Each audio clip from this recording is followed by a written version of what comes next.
시장 끝났지만 투자는 계속돼야 합니다. 마감 후 투자 코칭 진행의 김자림입니다. 많은 분들이 기다리셨던 대선이 결국 시작이 됐습니다. 우리 국내 증시에는 어떤 영향을 끼칠지 앞으로 저희 마감 후 투자 코칭과 내일장 그리고 앞으로의 전략 하나하나씩 좀 챙겨가 보시면 좋겠습니다. 마감 후 투자 코칭은 이데일리 TV 유튜브와 네이버를 통해서도 만나보실 수 있고요. 먼저 오늘장 주요 이슈들 헤드라인과 함께 정리하겠습니다. 4가지 이슈들이 나와 있습니다. 먼저 오늘장 시장 마감 상황부터 함께 보겠습니다.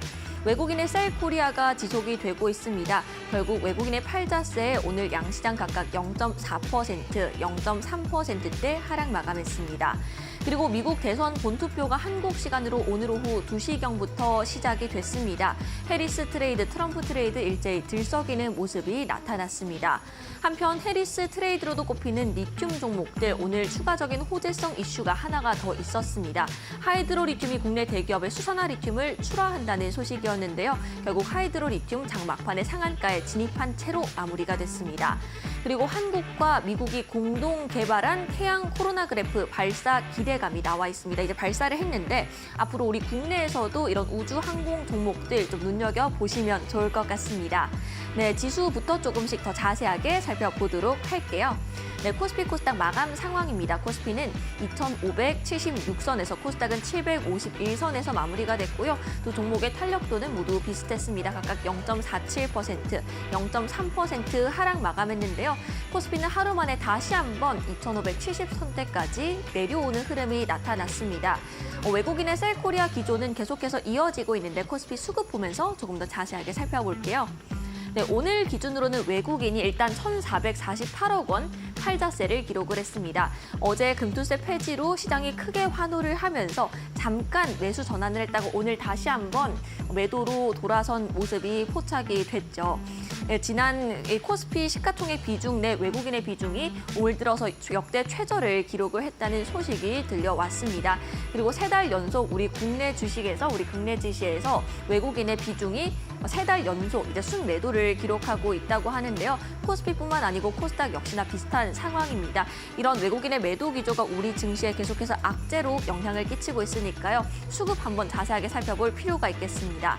그리고 미국 대선 많은 분들이 기다리셨을 겁니다. 아직 어떻게 될지 결과가 당장은 나오지가 않았지만 내일 오전 9시부터 어느 정도 윤곽이 조금씩 잡혀 나갈 것으로 보입니다. 대선 관련 종목들 좀 들고 와봤습니다.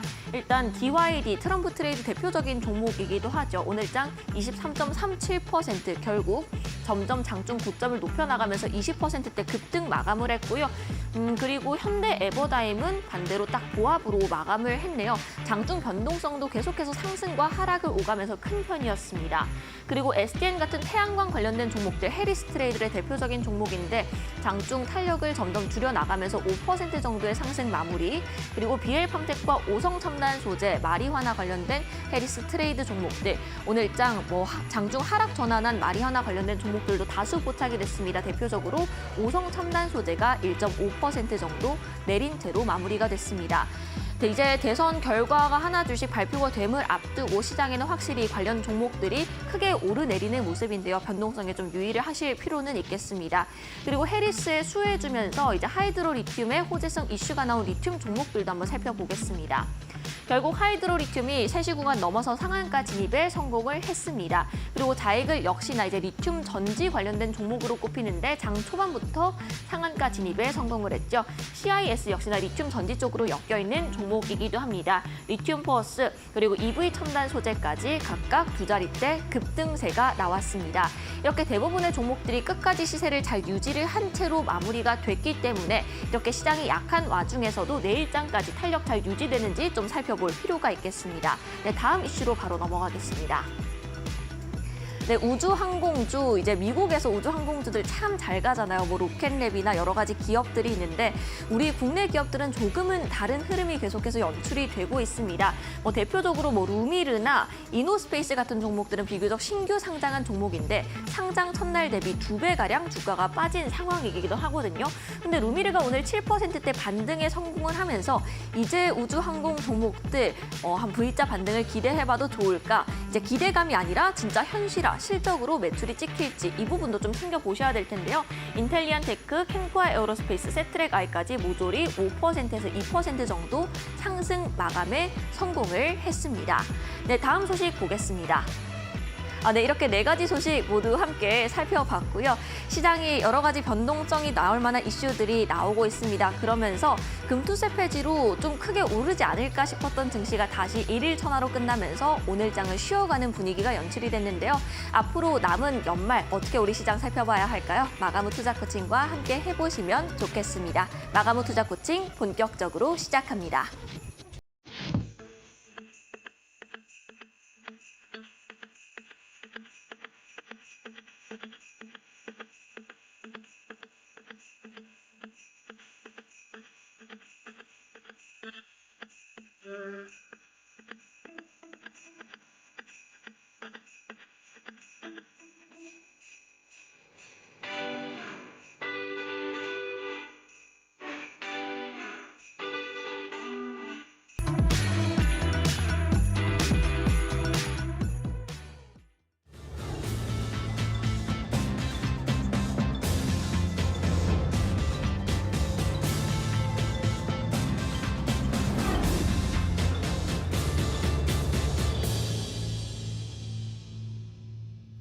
네, 마감 후 투자 코칭 본격적으로 시작하겠습니다. 오늘도 우리 시장 정리부터 도와드리고요. 이후에 파트너님의 강의부터 내일을 대비할 수 있는 공략주까지 알차게 1시간 동안 준비를 했습니다. 먼저 오늘 함께 하실 파트너님 소개부터 드릴 텐데요. 오늘 또 기본기에 충실한 투자를 항상 강조를 하시면서 어떤 코칭을 들고 와주셨을지 궁금합니다. 오늘은 김태훈 파트너와 함께합니다. 안녕하세요. 안녕하세요. 네, 파트너님, 우리 시청자분들께 간단하게 한 말씀 부탁드리겠습니다. 자, 오늘 미국 시장에서 이제 미국 대선이 이루어지는데 이 태평양 건너 있는 나라의 뉴스지만 우리나라에도 미치는 영향이 크고 또 전 세계 경제에도 미치는 영향이 큽니다. 특히나 우리 기업들에게는 이게 수출 기업들이 많다 보니까 미국 경제가 어떻게 되느냐에 따라서 우리 기업들의 실적도 달라질 수 있습니다. 그래서 미국의 대선이 결과가 어떻게 나오냐를 앞으로 결과 나오는데 한 2, 3일 정도 걸릴 것 같은데요. 그걸 좀 주의 깊게 지켜보시면서 조마조마한 마음으로 시간을 보내야 될 것 같습니다. 네, 이렇게 우리 기업들은 미국의 경제나 이슈에 크게 반응을 할 수밖에 없습니다. 앞으로 이제 대선 결과가 계속해서 조금씩 나올 예정이니까요. 이런 부분들 우리 김태훈 파트너님과 함께하고 싶으신 분들은 지금 화면 하단에 QR코드 나가고 있습니다. 지금 QR코드 바로 휴대폰 기본 카메라 어플 켜셔서 스캔하셔서 들어와 주세요. 그럼 링크 뜨니까요. 그 링크 타고 바로 넘어오시고요. 혹은 문자를 이용하는 방법도 있습니다. 문자 샵 3772로 김태훈 이렇게 딱 3글자를 적어서 보내주시면 마찬가지로 QR코드 링크를 보내드리니까요. 편하신 방법 선택하셔서 우리 김태훈 파트너님과 함께 어려운 시장 잘 헤쳐나갔으면 좋겠습니다. 이어서 우리 시장 어떻게 마감됐는지 살펴보도록 할 텐데요. 앞서서 우리 파트너님께서 미국 대선 관련된 이야기를 살짝 해주셨습니다. 오늘 우리 시장을 돌아보는데도 꼭 필요한 이슈가 아닐까 싶은데요. 바로 우리 시장 마감 상황부터 전해주시죠. 네. 그 앞에서 말씀드렸듯이 미국 대선이 우리 시장에도 영향을 미치고 있습니다. 오늘 아침부터 오후 시장까지 계속해서 이 누가 우세하다라는 뉴스가 나올 때마다 각 종목별로 또 테마별로 등락을 거듭하는 모습이었는데요. 대표적으로 이 해리스 하면 이 친환경, 그래서 태양광 쪽으로 이제 많이 알려져 있어서 태양광 관련 종목들이 해리스가 우세하다는 뉴스에 또 오르기도 했고요. 또 한편으로 원전을 또 이게 트럼프가 또 대표하는 그런 종목으로 알려지면서 원전 관련주들도 장중에 트럼프가 우세하다는 뉴스가 나오면서 또 오르기도 했습니다. 그러면서 여기서 우리가 주의 깊게 봐야 될 것은 원달러 환율입니다. 오늘도 외국인 투자가들이 또 팔았는데요. 그러다 보니 외국인 투자가들은 계속 우리 한국 원화 자산을 팔고 그걸 달러로 바로 환전하고 있습니다. 우리 원달러 환율이 1,380원 선을 넘게 되면 곧바로 1,400원으로 갈 수 있다는 말들이 나오고 있는데요. 그래서 그런지 1,380원에 접근을 하면 어디선가 뭉칫돈으로 달러들이 쏟아져 나옵니다. 이게 아마도 한국은행이나 기획재정부에서 인위적으로 시장에 외환시장에 개입한 걸로 보이는데요. 이러한 물량이 나오면서 1,380원을 지키기 위한 아주 치열한 경쟁이 있는데요. 그렇지만 장기적으로 봤을 때 이 1,380원이 깨지고 1,400원을 오르게 되면 연말에 우리 기업들, 수출 기업들의 그 외환 관련해서 이제 그 환차익을 볼 수도 있습니다. 그렇게 되면 수출 기업들을 중심으로 해서 4분기 실적이 좋게 나올 수 있는 그런 기회로 또 작용하기도 하죠. 하지만 이건 어디까지나 환차익을 보기 때문에 이 회계상으로만 존재하는 이익이고 실제적으로는 똑같습니다. 그래서 내년 1월 달 장세가 또 나빠질 수 있는 그런 점이 있는 것이죠. 그래서 이 원달러 환율은 시장 전체에 영향을 미치는 점이라는 걸 주의해서 잘 보셔야 되고요. 오늘 아까 좀 아나운서분께서 말씀하셨듯이 우주항공 산업 관련해서 이 종목들이 대거 강세를 나타냈습니다. 이거는 미국 선거에서 이 도널드 트럼프를 지지하는 일론 머스크가 스페이스X라는 민간 우주선을 만드는 회사를 갖고 있기 때문에 이 우주 관련된 종목들이 또 하나의 시장의 테마를 이루기도 했고 우리나라에서 항우연과 한화 에어로스페이스가 이 우주 관련 산업을 하고 있는데 기술 특허 문제로 서로 이제 좀 문제가 있었습니다. 그런데 이 부분을 이제 어느 정도 교통 정리가 되면서 우리나라의 이제 그 이 우주 산업, 우주 시장에 대한 이 투자가 본격적으로 이룰 수 있다는 그런 기대감에 이 관련 종목들이 강세를 나타냈습니다. 또한 아까 말씀드렸던 리튬 테마주는 오늘 제가 강의하려는 M&A와 또 연결되어 있는 건데요. 아까 말씀드렸던 하이드로 리튬도 M&A를 통해서 기존에 하던 사업이 아닌 새로운 신사업으로 리튬 개발 사업을 하는 회사입니다. 이 회사도 오늘 그 배터리급에 들어가는 수산화 리튬을 공급하는 협의를 배터리 업체와 하고 있다는 뉴스가 나오면서 상한가를 쳤고요. 그 관계사인 리튬 포어스도 강세를 나타냈습니다. 그리고 이들 두 회사가 올라가면 같이 따라가는 EV 첨단 소재라는 회사도 오늘 강세를 나타냈죠.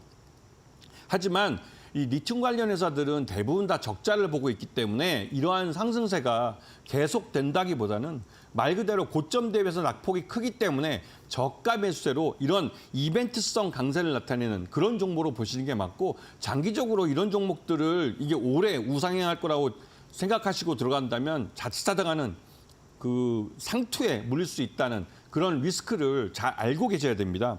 전반적으로 시장은 미국 대선의 결과에 좌우되는 그런 분위기고 그 분위기에 따라서 여러분들도 종목들, 포트폴리오를 재정비할 필요가 있어 보입니다. 네, 오늘 우리 시장에서 리튬 관련된 종목들 그리고 우주항공주들까지 크게 들썩였습니다. 결국 우리 기업들이 기술이 발전을 하면서 시장에도 호재를 작용한 셈인데요. 일단 대선이라는 큰 이슈가 남아있는 만큼 이 부분이 어떻게 앞으로 우리 시장에 영향을 끼칠지 주목해 보실 필요가 있겠습니다. 우리 김태원 파트너님과 함께 해보시면 좋을 것 같습니다. 시장 내내 어떻게 장중에 대처를 할 수 있을지 그리고 좋은 종목들 골라내는 방법 이런 부분들을 꼼꼼하게 정리가 되어 있으니까 지금 화면에 QR코드 타고 바로 들어와 주세요. QR코드 휴대폰 기본 카메라 어플 켜셔서 갖다 대시고 그 링크 터치하셔서 들어오시면 되고요. 링크를 받는 또 다른 방법이 있습니다. 문자 샵 3771을 이용하시면 되는데요. 네, 문자로 이제 김태훈 파트너님 이름을 작성해서 보내주시면 저희가 마찬가지로 입장을 좀 도와드리도록 하겠습니다. 네, 그리고 앞서서 이제 리튬 관련된 종목들이 M&A와 관련이 있다라고 이야기를 했는데요. 경영권 이슈가 최근 우리 시장에선 정말 뗄래야 뗄 수 없는 이야기인 것 같습니다. 오늘 M&A 관련한 코칭을 좀 준비를 하시면서 진흙 속 진주 찾는 법에 대한 강의를 진행을 해 주신다고 하는데요. 이렇게 어려운 시장에서 어떻게 진주 같은 종목들 찾을 수 있는지 파트너님 바로 강의 출발해 주시죠. 네. 지난번에 제가 기본적 분석과 기술적 분석을 강의를 해드렸습니다. 이 주식 투자에 있어서 가장 기본이 되는 ABC라고 할 수 있는데요. 그러한 ABC를 공부하시고 나서 그 뭐가 재밌고 여러분이 좀 투자에 도움이 될까를 생각해 보면 이 M&A라는 게 어떻게 보면 요즘 시장에서 가장 큰 화두가 되고 있고 또 시장에서 뉴스가 되고 있기 때문에 이 부분을 갖고 좀 설명을 드려야겠다 생각이 들어서 이 강의를 갖고 들어왔습니다. M&A라는 것은 그 여러분도 잘 알고 계시겠지만 경영권이 바뀌는 겁니다. 기존에 이 어떤 상장사 A라는 회사를 경영해 오던 그 경영진이 새로운 경영진에 의해서 이 회사의 경영권이 넘어가면서 주인이 바뀌는 것이죠. 주인이 바뀌는 걸로만 끝나는 게 아니라 말 그대로 이 회사의 경영 내용도 많이 바뀌는 경우가 있습니다. 그냥 기존에 해왔던 사업이 계속 발전해서 뭐 성장해서 갈 수도 있겠지만 새로운 주인이 들어오면 새로운 사업, 신사업을 거기다 이식해서 그 회사가, 상장사가 전혀 새로운 회사로 변하게 될 수도 있는 것이죠. 아까 말씀드렸던 하이브리드 리튬 같은 회사도 기존의 다른 그 사업을 하던 회사가 주인이 바뀌면서 리튬 개발 회사로 완전히 바뀐 케이스입니다. 그러면서 시장 내에서 뭐 수백억, 제가 알기로는 한 수천억 정도 되는 걸로 알고 있는데요. 그 자금을 조달을 했고 그게 오늘에 이르게 된 것이죠. 그렇듯이 이 M&A 종목들은 그 기존에 상장돼 있던 회사가 아니라 새로 주인이 들어오는 쪽이 어떤 사업을 하느냐, 그 부분을 주목해서 보셔야 됩니다. 기존에 투자자분들은 어떤 A라는 회사가 상장사가 있으면 그 상장사 A가 그저 어떤 주인만 바뀌었을 뿐이지 뭐 예전에 해왔던 사업을 그대로 해가는 회사라고 생각하시는 경우가 많습니다. 하지만 증권시장 내에서 M&A는 주인이 바뀐과 동시에 경영이 바뀌는 그러한 그 가장 핵심적인 기업의 가치를 변화시켜주는 요인이 이 바뀌는 것을 알고 계셔야 되는 겁니다. 그래서 이 M&A의 그 종류가 여러 가지가 있는데 그중에서 정부 주도의 산업 합리화, 이 정부 주도의 산업 합리화라는 것은 예전부터 많이 봐하셨겠지만 대기업이나 이런 게 부도가 나면 그 기업에 대량 해고가 발생해서 그런 사람들을 구제해주기 위해서라도 그 기업이 특히 기간 산업에 관련된 경우에는 정부가 공적 자금을 투입을 해서 그 회사를 회생을 시켜줍니다. 즉 살려준다는 뜻이죠. 그렇게 해서 정부가 갖게 된 그 회사들을 일정 기간이 되면 다시 민간에 매각을 해주는 것이죠. 그렇게 해서 정부 주도로 하는 M&A가 있고 또 대기업 중심의 그 대기업들이 새로 성장하는 시장에 진출하기 위해서 거기에 들어가는 시간을 단축하기 위해서 기존의 신규 사업으로서 그러한 그 신생 시장을 개척하고 있는 회사를 인수를 해서 그 시장에 진출하는 경우가 있습니다. 이런 경우에는 대기업이 투자를 해주기 때문에 그 관련된 신시장이 성장하는 하나의 계기가 되게 됐죠. 그리고 중소형사들, 코스닥에서 요즘 많이 이루어지고 있는 그런 M&A가 있는데요. 이게 이제 주로 이제 그 시장에서 말 많고 문제 많은, 탈 많은 그런 머니게임, 즉 이제 무자본 M&A 같은 그런 것으로 이제 뭐 발전하는 경우도 있고 그래서 투자가들이 이러한 중소형사의 M&A는 주가가 빠르게 움직이고 뭐 급등하고 장대 양봉을 만들기 때문에 혹하는 경우가 많으신데 대부분 그런 종목들은 끝이 좋지 않기 때문에 조심하셔야 되는 겁니다. 그런데 일단은 뭐 시장에서 무엇보다도 빠르게 움직이고 저 장대 양봉이라는 게 보여지기 때문에 개인 투자가들이 거기에 이제 모에 홀린 듯이 빠져들어서 결국은 큰 낭패를 보는 경우가 많죠. 그래서 이런 부분들을 한번 공부를 해 두시면 향후 시장에서 그러한 장대 양봉이 나왔을 때도 흥분하지 않고 차분하게 대응하시면서 내가 혹시라도 만에 하나 그런 종목을 갖고 있다면 거기서 어떻게 대응해야 되는지 이런 부분들을 좀 말씀을 드릴 수 있을 것 같습니다. 자, 처음 정부 주도의 M&A, 이게 앞에서 말씀드렸듯이 부실 기업을 정부가 인수를 해서 공적 자금을 투입을 해서 기업을 회생시켜주는 대표적으로 대우조선해양과 HMM이라는 회사가 있죠. 지금은 대우조선해양은 한화그룹이 인수를 해서 한화오션이라는 이름으로 바뀌었습니다. 그만큼 이 대우조선같이 등치 크고 이런 업체들은 우리나라에서 재벌 대기업들이 인수할 수 있는 그런 회사이기도 하죠. HMM 같은 경우는 아직까지는 이 주인을 찾지 못하고 여전히 이 한국산업은행이나 이런 정부 지분이 많은 그런 종목으로 남아 있습니다. 그래서 민영화에 대한 부분이 지금 시장 내에서 화두가 되고 있는 상황이죠. 또 정부 공기업 민영화가 있습니다. 이거는 정부가 투자해서 갖고 있는 기업을 민간에 넘겨줘서 경쟁력을 갖게 해주겠다는 것이고 민간 경제를 활성화해주겠다는 것인데요. 대표적으로 이제 항공우주, 이 카이라고 불리는 이 회사는 우리나라의 대표적인 전투기를 만들고 이 항공이나 우주 쪽 산업에 관련된 그런 회사이기도 한데요. 그런데 이 회사는 항상 민영화에 대한 말들이 나옵니다. 그럴 때마다 제일 먼저 이름이 거론되는 건 한화 에어로스페이스라는 회사죠. 그러다 보니 이 한국 항공우주 산업 카이에 대해서 여러 가지 말들이 많이 나오고 있습니다. 그만큼 이 공기업을 인수하는 대기업은 단 한 번에 이 관련된 시장에서 수위에, 그러니까 그 1위, 2위의 위치에 오를 수 있는 그런 회사가 되기 때문에 그렇습니다. 그리고 한전의 발전 자회사들, 이게 이제 알게 모르게 이제 우리나라의 독과점 형태의 전력 산업은 독과점 산업이다 보니 이거를 인수하게 되면 말 그대로 이제 좀 손쉽게 돈을 버는 그런 기회를 가지기 때문에 한전 발전 자회사들에 대한 이 M&A는 항상 얘기가 되고 있는 그런 상황이죠. 하지만 한전 발전 자회사에 대한 M&A는 실질적으로 리스크도 많습니다. 왜냐하면 이 한전 발전 자회사들은 이 해외에서 이 연료를 수입을 해와서 그 연료를 태워서 전기를 생산하게 되는데 그 파는 전기, 전력 그 거래소에서 파는 전기의 구매 가격이 이 그때마다 많이 달라지기 때문에 리스크가 있는 것이죠. 그렇기 때문에 요즘은 이 한전의 발전 자회사보다는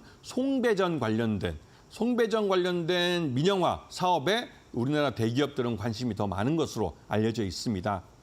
자, 그 두 번째는 대기업 주도의 M&A인데요. 이 대기업 주도의 M&A는 말 그대로 대기업이 신규 시장에 진출할 때 그 시간을 단축하고 그다음에 거기에 관련된 그 연구 인력이나 이러한 인적 자원을 더 빠르게 인수하기 위해서 이 대기업들이 거기다 갖고 있는 돈을 대규모로 투자해 주는 겁니다. 그러면서 이 코스닥에 상장해 있거나 아니면 장외업체 중에서도 성장성 있는 그런 업체들을 인수를 하는 것이죠. 대표적으로 뭐 STS중공업이나 레인보우 로보틱스를 들 수가 있는데요. 이 STX중공업 같은 경우는 현대중공업이 그러니까 HD 현대가 인수를 해서 이름을 현대 이 회사 이름이 그 바뀌었는데 그 이름이 현대마린엔진이라고 HD 현대마린엔진 그 굉장히 어렵습니다 이름이 이 바뀌었고 그다음에 레인보우 로보틱스는 삼성전자에서 직접 투자를 해서 초기에는 2대 주주로 올라섰고 지금은 전환사채를 인수해줘서 언제든지 전환사를 행사를 하면 레인보우 로보틱스 지분의 약 60% 정도를 삼성전자가 가져가면서 최대 주주로 올라서는 걸로 알려져 있습니다. 그러면서 이 각각 이런 회사들을 통해서 그 시장에서 주요한 그 산업 마켓 그 플레이어로 자리를 매김하게 되는 건데요. 이게 이제 대기업들이 신규 시장에 진출하면서 그 시장 점유율을 일찍부터 가져가고 또 그 시장에 안정적으로 진입하기 위해서 이러한 M&A를 수단으로 활용하고 있습니다. 특히 이제 STX중공업 같은 경우는 이게 저속 엔진, 즉 선박에 들어가는 저속 엔진의 세계 1위 업체입니다. 그러다 보니 HD 현대가 이 STX중공업을 인수한다고 그랬을 때 업계에서 반대도 많았고 독과점 문제가 이슈가 되기도 했죠. 왜냐하면 HD 현대는 선박 엔진에서 대형 선박 엔진부터 중소형 선박 엔진까지 모두 갖게 되기 때문에 이 독과점 문제가 이슈가 되기도 했습니다. 그래서 여러 가지 조건을 걸고 STX중공업을 HD 현대가 인수하는 걸 우리 그 독점 당국에서 허용을 해준 것이죠. 그리고 레인보우 로보틱스 같은 경우는 이게 이제 우리나라에 그 아시는 분은 아시겠지만 이족보행 로봇을 처음으로 만들었고 또 이것을 상업화해서 판매까지 해본 그 회사입니다. 레인보우 로보틱스는 굉장히 성장성이 크고 우리가 뭐 해외 보스턴 다이내믹스 뭐 동영상들을 많이 보셨을 텐데 그런 로봇과 비견될 만큼 기술력을 갖고 있는 회사로 알려져 있습니다. 그러면서 상장한 지 얼마 안 돼서 삼성전자가 곧바로 인수를 하게 된 것이죠. 그리고 이거를 CES에 가서 이제 삼성전자 그 경영진이 공개를 했는데요. 이 레인보우 로보틱스는 성장성이 굉장히 큰 업체고 또 이게 완전히 삼성전자에 인수되지 않고 아직까지는 좀 어정쩡한 상태로 있지만 궁극적으로 삼성전자가 인수할 가능성이 높습니다. 그리고 이 레인보우 로보틱스를 통해서 이족보행 로봇을 즉 서비스 로봇을 삼성전자가 진출할 가능성이 큰 거죠.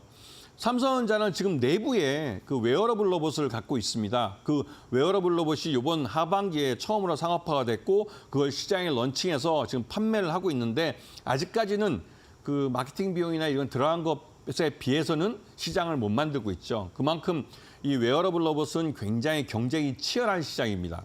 하지만 레인보우 로보틱스가 갖고 있는 이 시장은 그 나름대로 기술 장벽이 있고 또 이 시장에서 자본력만 되면 양산에 대한 그런 능력도 있기 때문에 레인보우 로보틱스는 삼성전자가 인수를 하게 되면 아마도 삼성 내에 로봇 사업을 하는 핵심적인 자회사가 되지 않을까라는 생각이 좀 듭니다. 그렇기 위해서 또 삼성전자가 레인보우 로보틱스라는 회사에 대규모 자금을 투입해주면서 경영권을 인수하려고 하는 것이겠죠.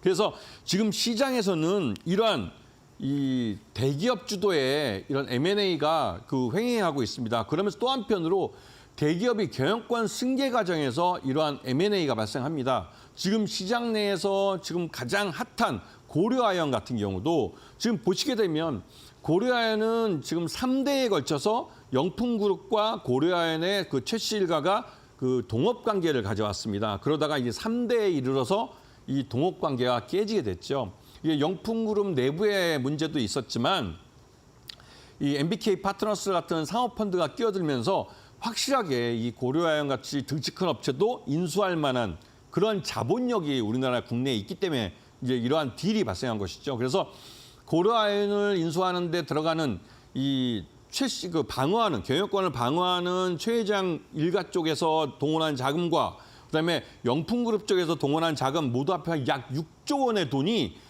이 고려아연 M&A에 그 자금이 쏟아붓게 된 겁니다. 그래서 한 66만 원부터 시작한 공개 매수 가격가 89만 원까지 올라가기도 했고 그 공개 매수가 끝난 다음에는 곧바로 이 시장 내에서 지분을 사들이는 지분 경쟁이 붙게 됐죠.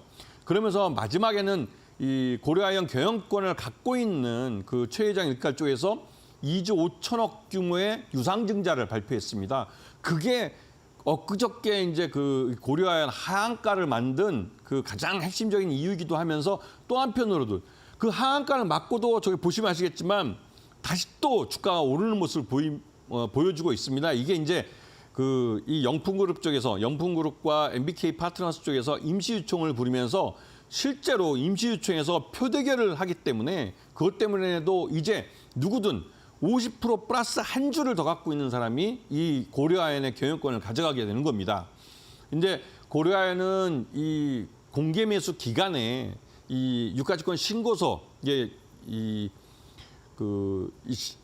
유가증권을 발행을 하려면 유가증권 신고서라는 걸 금감원에 제출을 하고 승인을 받아야 됩니다. 그런데 거기에 이 2조 5천억 규모의 유상증자에 대해서 기입하지 않았습니다. 그러다 보니 금감원에서는 이 유가증권 신고서, 그러니까 증권 신고서에 대한 이 뭐랄까요, 이 꼭 써야 될, 기재해야 될 내용을 기재하지 않았는가에 대해서 지금 조사를 하겠다고 나서고 있습니다. 그래서 아주 복잡해졌어요. 고려아연 이 M&A는 이 영풍그룹과 MBK 파트너스나 또 최씨일가와 또 베인캐피탈 같은 이런 그 외국계 이제 상업펀드 이게 양쪽에서 돈을 6조 원이나 들여서 부딪히고 있으면서 금감원까지 끼어들어가지고 아주 복잡한 양상을 보여주고 있습니다. 하지만 그럴 정도로 이 고려아연의 M&A 가치가 있는 기업이기 때문에 이렇게 많은 약 6조 원이라는 돈이 여기에 쏟아 부어지는 것이죠.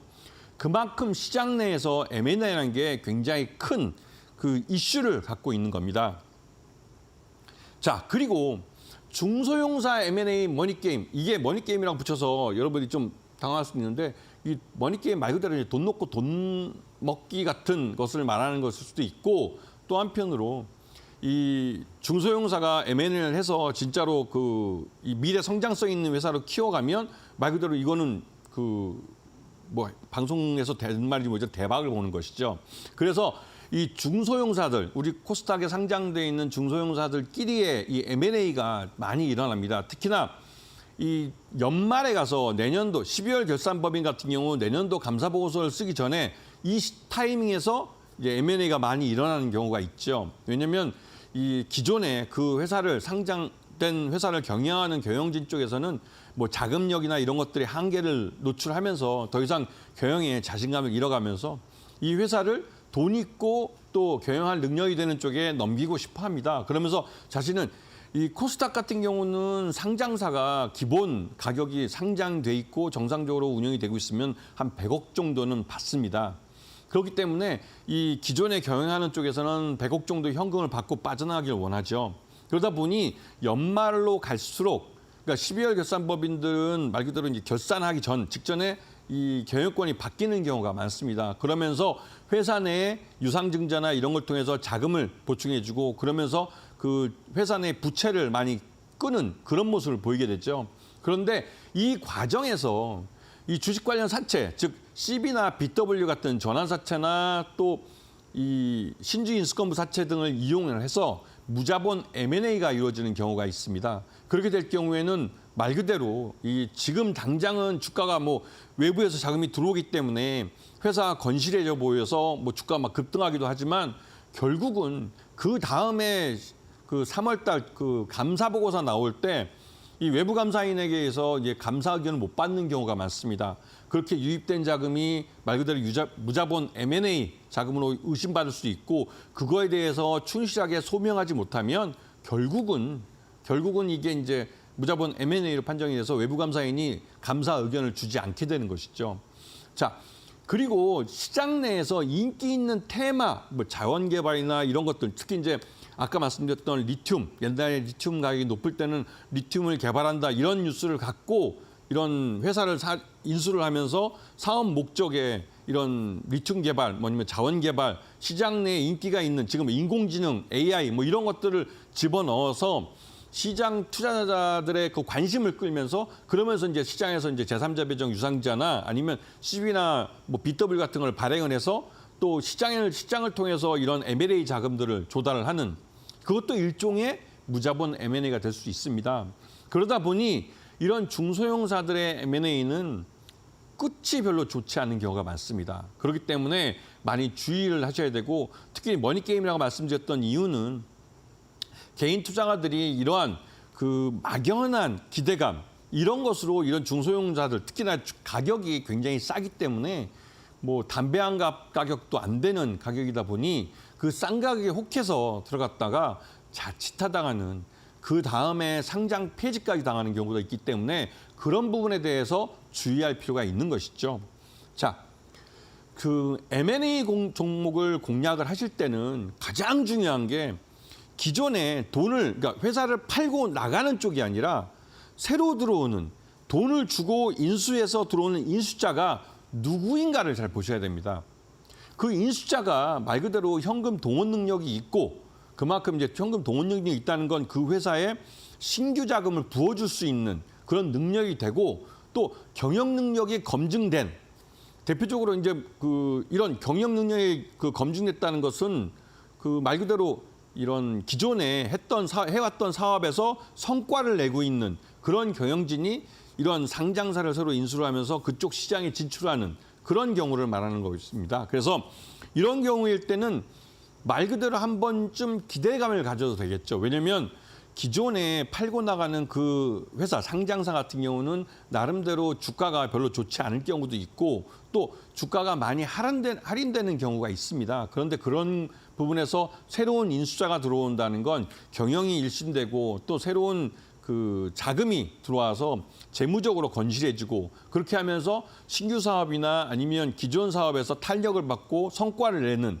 그런 쪽으로 갈 수 있기 때문에 관심을 갖고 보셔야 되는 것이죠. 그리고 인수자의 주력 사업, 이 말씀은 인수자가 말 그대로 자금 동원 능력도 있지만 기존 시장에서 검증된 인수자 있는지, 즉 검증된 경영 능력을 갖고 있는 것인지, 그리고 이 기존에 인수자가 갖고 있는 사업과 이 새로 인수하는 회사의 시너지 관계가 있는지 이런 부분을 보시면 충분히 이 회사가 앞으로 미래의 비전이 있겠구나. 앞으로 이 회사의 기업 가치가 더 좋아지겠구나를 판단해 볼 수가 있는 것이죠. 그리고 이 파는 회사 자체가 말 그대로 이제 그 기존 그 소유자 이제 팔고 나가는 쪽이 경영 능력이 안 돼서 좋은 사업인데도 불구하고 또 시장 여건이 좋은데도 불구하고 제대로 경영을 못해서 기업 가치가 낮게 평가됐다면 새로 들어오는 인수자는 경영 능력이 있는 그런 쪽이라면 이런 회사는 기존 사업에서도 일정 성과를 낼 수 있는 그런 기회를 가질 수 있는 것이죠. 그런 부분에 우리 투자자들은 관심을 가지셔야 되는 겁니다. 그리고 마지막으로 이런 M&A가 이루어지고 나면 그 기존 인수한 회사와 기존에 경영하던 그 회사 간에 이런 통합 과정이 필요합니다. 전산을 통합하고 인력을 통합하고 하는 과정에서 중요 핵심 인력, 그 상장사, 인수되는 피인수 기업에 있는 핵심적인 기술 인력이 빠져나간다든가 그럴 경우에는 솔직히 말씀드려서 그런 회사를 인수해봤자 껍데기만 인수하는 건데 돈만 많이 들여서 바가지를 쓰는 경우가 있는 것이죠. 그렇기 때문에 이러한 부분, 제가 지금 말씀드렸던 이 모든 부분은 사업보고서상 모두 나와 있습니다. 그래서 사업 보고서를 꼼꼼히 살펴보시고 이런 M&A가 이루어진 경우에는 공시사항들을 잘 보시면서 나름대로 인수자가 누구인지 그리고 피인수 기업을 왜 인수하는지 피인수 기업에 그런 인수할 만한 가치가 있는 것인지 이런 부분들을 꼼꼼하게 살펴보셔야 되는 겁니다. 네, 이렇게 M&A에 대한 방법 함께 살펴봤습니다. 주도 주체에 따라서 M&A 주요 포인트나 주의할 부분들을 이야기를 해주셨는데요. 관련 종목들 공략할 때 인수자의 인수 능력, 주력 사업 그리고 매각 회사의 성장성 등을 확인하시면서 들어가 보시면 좋겠습니다. 이런 이야기들 그리고 방송에서 더 못한 이야기들이 시간 관계상 많습니다. 더 편안한 장소에서 우리 파트너님께서 방송을 또 따로 준비를 하셨다고 하는데요. 유튜브 들어가면 확인을 할 수가 있다고요, 파트너님? 네. 저도 처음에는 방송을 이제 파일럿을 이제 몇 번 할 때는 어떻게 하는지 몰라서 잘 몰랐는데 요번에 보니까 좀 저도 배웠습니다. 배워서 네.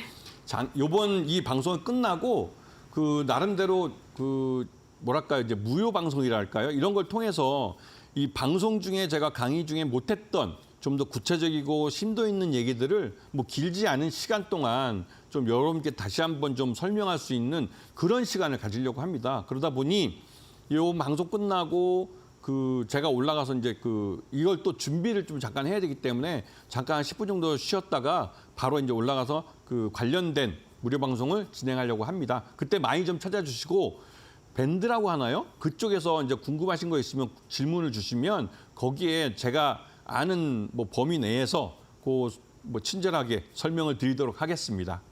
네, 확실히 방송에서 보다 훨씬 더 생생하고 자세한 내용들이 준비되어 있거든요. 5시부터 이데일리온 유튜브 채널 들어가셔서 바로 이어가 보시면 좋겠습니다. 여러 가지 중요한 일정들도 앞으로 나와 있는 만큼 이렇게 종목이나 섹터별로 확인해야 하는 중요한 부분들이 다른 것을 앞서 강의 때 확인을 할 수가 있었잖아요. 그렇기 때문에 혼자서 좋은 종목을 선정하고 또 투자를 하는 과정에서 정말 좋은 종목이 맞는지 지금 투자 시점이 맞는지 이런 고민들 분명히 있으실 겁니다. 그런 분들을 위해서는 우리 파트너님과 함께 할 수 있는 공간으로 바로 안내를 드리겠습니다. QR코드 지금 화면에 지금 나가고 있죠. 바로 스캔하셔서 들어와 주세요. 휴대폰 기본 카메라 어플 켜셔서 갖다 대시면 바로 스캔을 할 수가 있고요. 혹은 문자 샵 3772로 김태훈 세 글자를 보내주시면 되겠습니다. 네, 시장 어떻게 대처하면 좋을지 우리 김태훈 파트너와 그 기본기 하나하나 잘 배워가 보시면 좋겠습니다. 그리고 앞서 설명드린 내용을 바탕으로 공략 종목들까지 이어서 알아볼 텐데요. 오늘의 공략주 시간으로 잠시 뒤에 다시 찾아뵙겠습니다.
네, 여러분들께 드리는 투자 정보는 종목의 상승과 하락을 보장하지 않는다는 점도 안내해 드리겠습니다.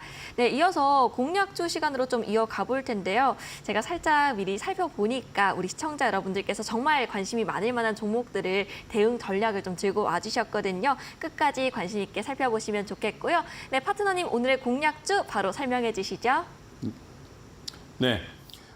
앞에서 설명드렸던 이 M&A의 여러 가지 유형 중에 해당될 만한 그런 종목들을 골라서 설명을 좀 드리겠습니다.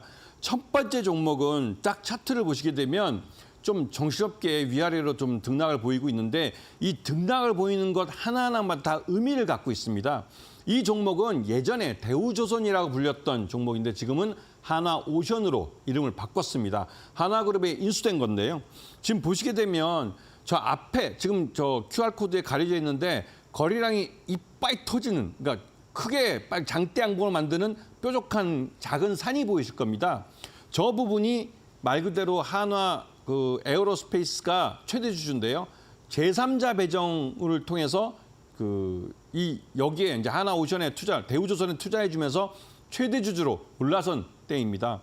그러면서 이때 이 공적 자금이 투입된 이런 대기업을 구조조정할 때는 가장 먼저, 특히 M&A 할 때 가장 먼저 고려되는 건 공적 자금 회수율입니다. 그런데 2022년 9월 26일 날 있었던 제3자 배정 유상자 형태로 대우조선의 최대 주주를 한국산업은행에서 이 한화 에어로스페이스로 바꿔주는 이러한 일이 벌어졌을 때는 이상하게도 대우조선에서 공적 자금 회수율이 빵원이었습니다. 이게 그럼에도 그렇게 될 만한 이유가 대우조선 자체가 그러니까 부채가 워낙 많았기 때문에 인수할 만한 업체들도 별로 있지도 않았고, 가급적이면 주인을 만들어줘서 주인이 이제 그 대우조선을 책임지고 정상화하도록 하는 게 좀 유리하겠다, 낫겠다 생각해서 뭐 경영권이 바뀌었다는 말들이 있습니다. 그런데 어찌됐든 그날 2022년 9월 26일 날 대우조선은 한화그룹의 경영권이 넘어갔습니다. 그리고 한화오션으로 그해 연말까지 해서 경영진도 한화그룹에서 본연사로 바뀌고 또 이름도 한화오션으로 바뀌고 이러한 체제 시스템 정비가 이루어지고 2023년을 맞이했습니다. 지금 보시게 되면 2023년 1월 달부터 시작해서 지난 한 6월, 7월 달까지 해서 주가가 계속 오른 걸 보실 수 있습니다. 이때는 이 조선 업황에 유리하게 이런 후판 가격도 싸지고 달러도 가치가 올라가고 하면서 이 조선 업종 전반에 걸쳐서 이제 주가 상승이 나타났습니다. 이 대우조선 같은 경우 이제 한화오션이라는 업체 같은 경우는 삼성중공업과 많이 비교가 되는데 이 대우조선이 이때부터 삼성중공업을 넘어서려고 하는 모습을 많이 보였습니다. 그러다가 올해 2024년 3분기 들어와서 매출액에서는 삼성중공업을 한화오션이 역전을 했습니다. 그런데 문제는 수익성이 좋지 않다는 것이죠. 자, 이 대우조선은 한화그룹에 인수된 이후에 사명도 바꾸고 또 이 주력 사업도 이 특수선, 그러니까 특수선이라는 게 우리 정부에서 발주하는 군함을 말합니다. 잠수함이나 이런 군용 그런 선박들을 말하는데요. 이쪽은 마진이 굉장히 좋습니다. 군용, 그러니까 방산하면 말 그대로 마진이 엄청 좋기 때문에 이쪽에 주력을 두고 투자를 많이 했습니다. 좀 어떻게 보면 정부를 상대로 하기 때문에 돈 떼일 일도 없죠. 이 기존에 한화오션이 해왔던 상선 쪽, 특히 이제 중국과 경쟁을 많이 하는 이런 이 컨테이너선 같은 경우는 제값을 받고 이 수주를 한 게 아니기 때문에 이 적자가 날 수밖에 없고 또 이 대우조선, 예전에 대우조선이라는 이름 불릴 때 이 대우조선이 저가 수주를 하면서 삼성중공업과 현대중공업도 저가 수주에 나설 수밖에 없어서 모두가 손해보는 장이었습니다. 그랬다가 한화그룹이 인수하면서 이 특수선 쪽에, 정부가 발주하는 특수선 쪽에 이 타겟을 해서 영업을 뛰면서 오히려 돈이 안 되는 이런 저비용, 그러니까 수익이 안 되는 저수익 상선들은 이 수주를 포기했죠. 그러면서 삼성중공업이나 현대중공업도 제값을 받기 시작한 겁니다. 특히나 이제 고부가 같이 LNG선 같은 경우도 이런 그러니까 한화오션이 예전에 보였던 이런 저가 수주나 이런 모습이 주인이 확실히 바뀌고 나서는 그런 모습이 사라지면서 오히려 모든 조선사들이 모두 해피해지는 그런 결과가 왔죠. 그래서 이 한화오션 같은 경우는 지금 M&A 가서 완전히 주인이 바뀌었습니다. 그리고 이제는 민간 기업이 돼서 확실한 주인인 한화라는 그룹이 이제 이 책임지고 경영을 하고 있죠. 그리고 그러면서 이제 중대형 잠수함 사업이 이게 HD 현대, 지금 현대중공업하고 이 한화오션하고 아주 충돌하고 있는 지점인데요. 이게 가끔 뉴스에도 나옵니다. 그러면서 이제 두 경쟁자가 아주 치열하게 경쟁하게 되고 있고, 그런데 이 한화오션은 나름대로 이번 3분기 때 실적이 별로 좋지 않았어요. 해양 플랜트 쪽에서 이게 예전에 수주해 놓은 건데 돈이 안 되는 저비용, 저가에 수주한 것인지 이게 적자를 냈습니다. 그러면서 3분기 분기 실적이 적자를 내면서 전체적으로 실적이 안 좋았고, 그래서 지금 앞으로 돌려보시면 주가가 저렇게 끝에가 꼬꾸라지는 모습을 그리고 있습니다. 하지만 올 12월 달에 주식회사 한화, 즉 모회사죠. 모회사로부터 이 해상 풍력 발전 사업을 넘겨받게 됩니다. 그렇게 되면 하나오션은 흑자로 전환될 가능성이 큽니다. 그래서 올해 2024년 실적은 그래도 뭐 적자로 끝날 가능성도 있지만 2025년에는 좀 다른 모습을 보일 가능성이 큽니다. 그런 면에서 하나오션도 관심을 갖고 지켜보실 필요가 있고 이 종목도 잘만 공부해 두시면 나중에 다른 공적 자금이 투입된 정부가 M&A를 하는 그런 종목에서 좋은 기회를 잡으실 수 있을 겁니다. 자, 두 번째 종목은 고려아연입니다. 이 종목이 요즘 하루가 멀다 하고 뉴스들이 쏟아 나오고 있는데요. 이걸 보시게 되면 지금 고려아연 같은 경우는 주가도 굉장히 비싼 종목이고 이 비싼 종목이 지금 150만 원대까지 주가가 급등을 했습니다. 이게 보시게 되면 처음 그 영풍그룹에서 이 주식을 실제로 이제 시장에 사들이겠다고 공개 매수를 선언하면서 66만 원인가부터 이제 시작을 했는데요. 여기에 이제 최인범 회장 측이 이 경영권을 방어하겠다고 이 공개 매수가를 계속 올리면서 이게 이제 89만 원까지가 올라간 걸로 기억을 하고 있습니다. 그리고 그 이후에 공개 매수가 양쪽에서 다 모두 끝난 이후에 이제는 시장에서 직접 사들여서 지분 경쟁을 할 수밖에 없는 상황이 발생한 것이죠. 그때부터 저기 주가 장대양봉 빨간색 보이지 않습니까? 요 빨간색 장대양봉이 그래서 나온 겁니다. 이게 양쪽에서 누가 됐든 시장 내에서 얼마가 됐던 그 50% 플러스 한 주를 더 가지면 임시주총이 됐던 정기주총이 됐던 경영권을 가져갈 수 있는 겁니다. 이때부터는 이제 돈을 더 많이 끌어오는 그런 투자자가 이 회사를 가질 수 있는 것이죠. 그래서 이 주가가 여기서부터 150만 원까지 그냥 급등을 해버린 겁니다. 하지만 이게 중간에 이제 2조 5천억 규모의 유상증자, 이 유상증자가도 60만 원대인 걸로 기억하는데요. 그렇게 싸다 보니까 주가가 그냥 바로 하한가까지 곤두박질 쳐버린 것이죠. 이거는 솔직히 말씀드려서 이 최 회장 쪽에서 좀 조급해서 그 실수했다는 느낌도 드는데요. 왜냐하면 이게 주가도 하한가로 떨어졌지만 기존 이 최 회장의 우호 지분이라고 봤던 주들이 이렇게 되면 시장 내에서 그 좋은 가격에 팔 수 있는 기회를 놓쳐버린 꼴이 되기 때문에 좀 말 그대로 좀 괘씸하다는 생각이 들 만도 하다는 생각이 듭니다. 그러면서 이게 다시 또 이제 지금 주가가 이렇게 나와 있지만 그 이후에 시장 내에서 계속 이제 그 영풍그룹 쪽에서 이 M&A를 불렀기 때문에, 그러니까 임시유총을 불렀기 때문에 주가가 계속 올라가고 있습니다. 이 경쟁 관계는 여러분들이 나중에라도 이러한 그 공개 매수를 하는 기업들의 대기업 간의 M&A 이런 경우에 여러분들이 좋은 공부가 되고 또 이것들과 똑같은 양상으로 이 공개 매수가 이루어지고 지분 대결이 이루어지고 하면서 주가를 밀어올리는 걸 확인하실 수 있을 겁니다. 이런 분들을 잘 봐주시고요. 자, 마지막 이 종목은 나중에 무방에 들어오시면 제가 자세히 좀 설명을 드리는데 이 종목이 머니게임으로 갈 수 있는 그런 종목이기 때문에 좀 위협하기도 합니다. 자. 네, 알겠습니다. 하나오션, 고려아연까지 바로 가격 전략 알아봐야 할 텐데요. 기술적으로 어떻게 대처할 수 있는지 구체적인 가격 전략 바로 제시를 해주시죠. 네, 그 앞에 종목 두 종목이 있는데요. 제가 말씀드렸던 그 하나오션이라는 종목은 이 매수가를 한 27,000원 정도로 그 보고 가시면 이 하나오션은 앞에서 설명드렸듯이 내년에 실적이 좋습니다. 그렇기 때문에 매수가는 27,000원, 목표가는 35,000원 정도를 보시고요. 손절가는 26,000원 정도 보시면 뭐 큰 부담 없이 그 좋은 기회를 가질 것입니다. 그리고 고려아연 같은 경우는 매수가를 한 100만 원 정도 보셔야 되는데 이미 주가가 훌쩍 올라버려서 그리고 목표가는 150만 원 정도 보시면 나름대로 좋은 기회를 가질 수 있을 겁니다. 네, 하나오션 그리고 고려아연까지 함께 살펴봤습니다. 두 종목 가격 전략 잘 살펴보시고요. 앞서 세 번째 공략주 궁금하신 분들은 무료 방송 5시부터 이어지니까요. 이데일리온 유튜브 채널 들어오셔서 확인을 해보시면 되겠습니다. 우리 파트너님과는 여기서 이제 인사를 나누도록 하겠습니다. 감사합니다. 네, 마감 후 투자 코칭 저희는 오늘 여기서 마무리를 해보도록 하겠습니다. 내일 오후 4시에 더 풍성한 소식으로 찾아뵙도록 하겠고요. 시청해주신 여러분 고맙습니다.